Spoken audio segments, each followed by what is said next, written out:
Trista Kukucka, Assistant Director of Admissions here at Simon Business School, here to talk to you a little bit about some frequently asked questions that the admissions committee receives in advance of our application deadlines and really all year long. And I know with our round one application deadline just around the corner, a lot of you are busy at work, working hard on your applications, revising your essays, proofreading your resumes, whatever you may be doing. So I wanted to provide just a few quick tips and provide some clarification regarding several items that pertain to the application itself.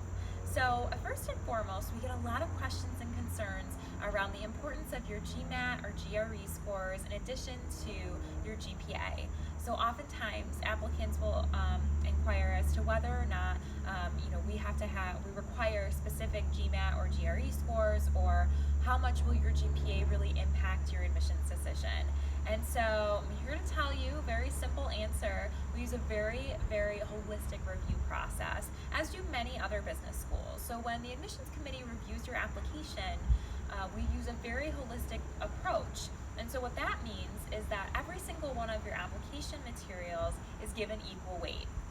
So your GMAT score is just as important as your transcript, which is just as important as your work experience, and so on and so forth. So there really isn't one piece of your application that's going to outweigh everything else and sort of make or break an admissions decision for you. So we just encourage you to submit the strongest application you feel that you're able to submit, and you go forth with confidence in that. I also wanted to address initial view. Initial view is a fairly new application component that is entirely optional. So over the last year, I think there's been some confusion, and I'd like to address the initial view component, as it is an entirely optional piece of the application. So optional that this is really only an item that pertains to specialized master's candidates. So if you're applying to one of our 4 MS programs, this really just pertains to you. So if you're someone who is interested in adding another dimension to your candidacy, then initial view might be something you want to consider. However, if it's something that you choose not to consider, that is absolutely more than fine. It will in no way hinder your application if you decide not to include it. However, there are some benefits if you do choose to complete an initial view interview and writing sample. So if you do choose to complete something like that, then what could happen is when the admissions committee reviews your application for admission and reviews your initial view writing and interview sample, they may choose to waive your formal admissions interview, and they could possibly then offer you an admissions decision a little bit earlier than you would normally expect it. So this is a great perk. Another great benefit is the fact that the Simon Business School typically only invites people to interview. So interviews here are by invitation only. And so by providing us with an initial view interview sample, you're essentially guaranteeing yourself an opportunity to provide the admissions committee with an interview. So a couple great benefits to the initial view option right there. But again, totally optional, and you will not be put at any disadvantage if you choose not to include that.